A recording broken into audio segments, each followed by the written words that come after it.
शुरू करें शुरू करें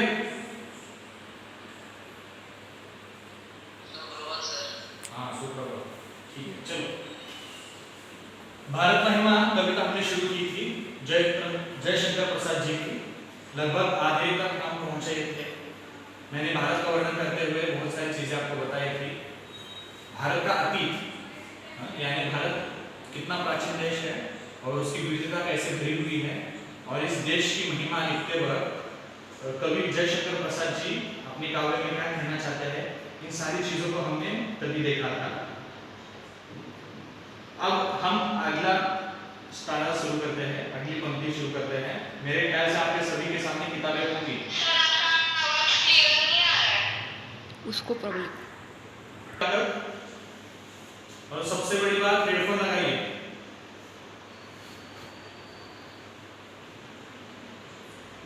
शुरुआत करते हैं। चरित्र कूद भुजा में शक्ति, नम्रता हरिदशा संपन्न, हृदय के गौरव में था गर्व, किसी को देख न सके विपन्न। देखो, चरित्र थे पूत, पूत यानी पुत्र, भारतीय पुत्र या भारतीय राजे रजवाड़े। तो माइक बंद कर दो।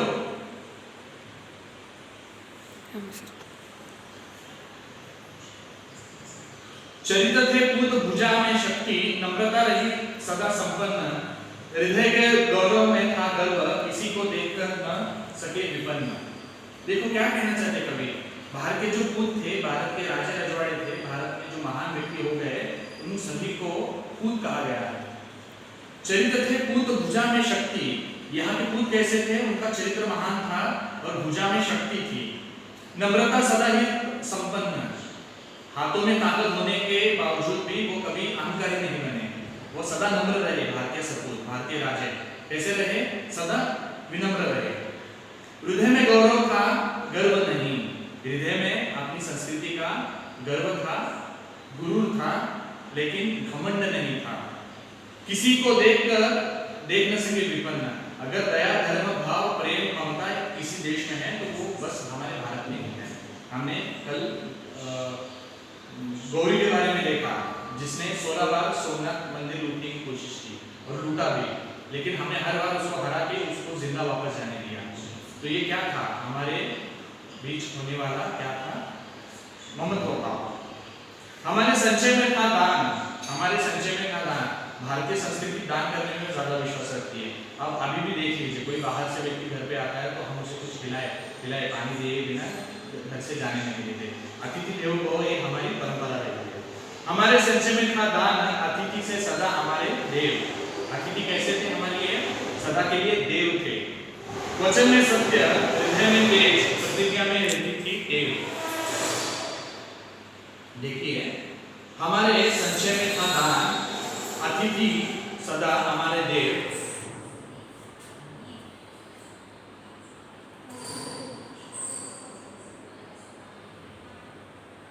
हमारे संचय में था दान, अतिथि सदा हमारे देव।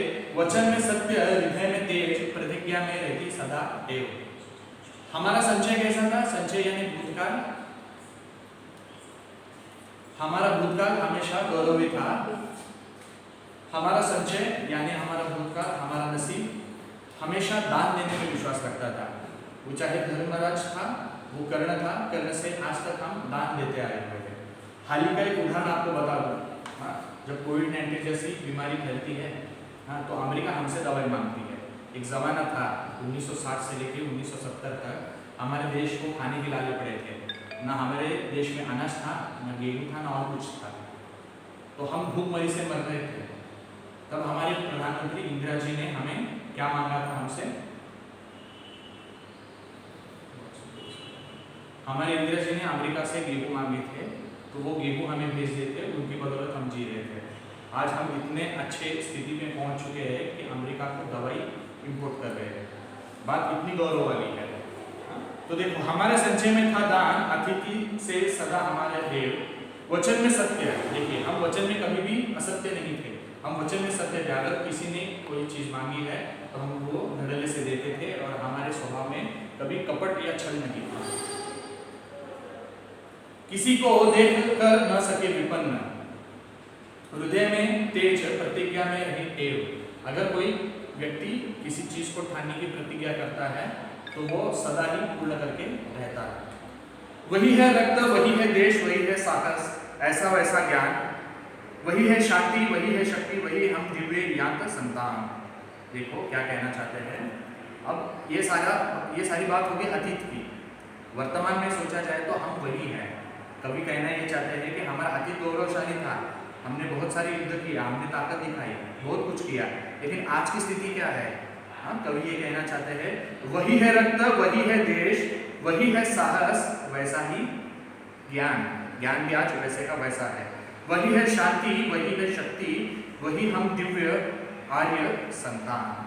देखा जाए तो भारतीय मूल निवासियों को आर्य कहा जाता है। जिए तो सदा इसी के लिए और अभिमान रहे यह हर्ष है।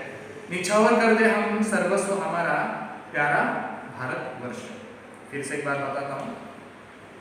जिसे जिए तो सदा इसी के लिए, किसके लिए जीना है हमें? इस भारतवर्ष के लिए जीना है, सदा इस भारत के लिए हमें जीना है। यही अभिमान रहे, हर्ष रहे। भारत देश के लिए हमें अभिमान भी है और हर्ष भी है। निछावर कर दे हम सर्वस्व, सर्वस्व के किस पे निछावर करना है? इस भारत देश पे। हमारा प्यार, हमारा भारतवर्ष। यहाँ पे कविता समाप्त होती है। कुछ शंका है तो टेक्स्ट कीजिए, वरना हम स्वाध्याय की तरफ मुड़ते हैं।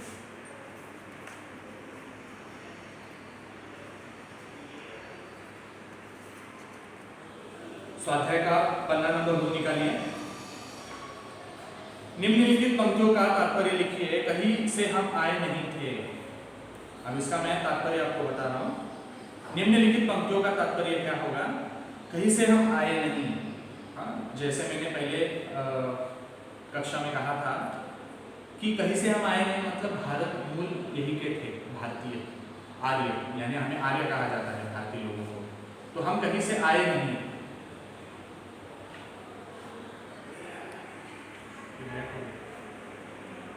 पन्ना नंबर 2 पे हुआ।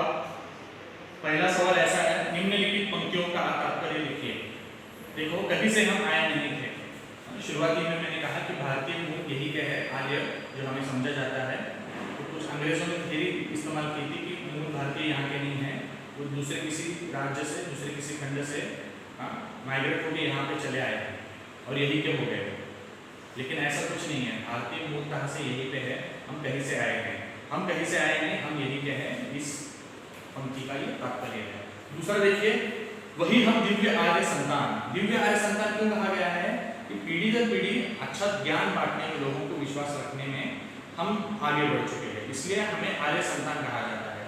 अब देखा जाए तो हड़प्पा, मोहिंजोदड़ो संस्कृति, इन जैसे वाईफाई का प्रॉब्लम है सर, बंद कर दो आप रिकॉर्ड। तो हमने पहला सवाल देखा, निम्नलिखित पंक्तियों का तात्पर्य देखना है। दूसरा है जोड़े लाना, जो आप कर सकते हो। यहाँ पे सबसे महत्वपूर्ण है और 4 अंकों के लिए जो सवाल है वो आपको मैं बताने जा रहा हूँ। निम्नलिखित मुद्दों के आधार पर पद्य विश्लेषण कीजिए। इसमें 5 सवाल पूछे जाते हैं और ये सवाल लगभग 4 अंकों के लिए होता है। कभी कभार ये क्वेश्चन स्किप होता है और 4 सवाल आते हैं, लेकिन जो फॉर्मेट दिया गया है हमें 5 का, हम उसी हिसाब से देखते हैं। रचनाकार का नाम जयशंकर प्रसाद। रचना का प्रकार छायावादी कविता। पसंदीदा पंक्तियाँ, जो कविता आपको पसंद है वो पंक्तियाँ आपको लिखनी है, और ये पंक्ति क्यों आपको पसंद है उसका कारण भी आपको लिखना है। अब मुझे पूछा जाए तो ये कारण कितना होना चाहिए? कम से कम 4 से 5 पंक्तियों में होना चाहिए, क्योंकि हर किसी को एक अंक है और इसे 2 अंक है। इस प्रकार से ये हो सकता है। रचना से प्राप्त संदेश। रचना माने पूरी कविता से आपको क्या संदेश मिलता है? पूरी कविता से हमें ये संदेश मिलता है कि भारत एक बहुत ही संपन्न और अच्छा राष्ट्र है। हाँ, और इस राष्ट्र के लिए हमें जो कुछ करना पड़े वो हमें करना चाहिए, चाहे हमें उसके लिए जान न्यौछावर करनी पड़े तो हमें हिचकिचाना नहीं चाहिए। तो पहला रचना प्रकार आएगा। रचनाकार का नाम, रचना प्रकार, पसंदीदा पंक्ति, कारण और रचना के प्राप्त संदेश। मैं आपको जब YouTube पे वीडियो भेजूंगा उसके साथ साथ आपको इसका सीधा हिंदी अनुवाद भी भेज रहा हूँ। अगर जिसको कविता समझ में नहीं आई तो वो उस हिंदी सरल अनुवाद से भी इस काव्य पंक्ति का अर्थ लिख सकता है। आज के लिए यही रुकते हैं। धन्यवाद।